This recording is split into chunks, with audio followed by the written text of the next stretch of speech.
seeing snake in the dream, you losing your belongings, most especially many of us, sometimes we do give out money in the dream.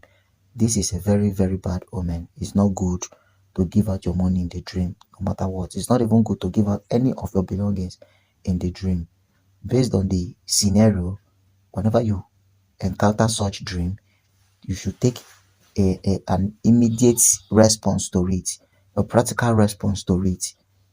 You consult your dibia, you consult your guardian, or any spiritualist you take advices from. So that is it. And one important thing you should know is it's very, very, very important as a mariner or as onyomenana to have a living water in his or her place, like in your house. Is very good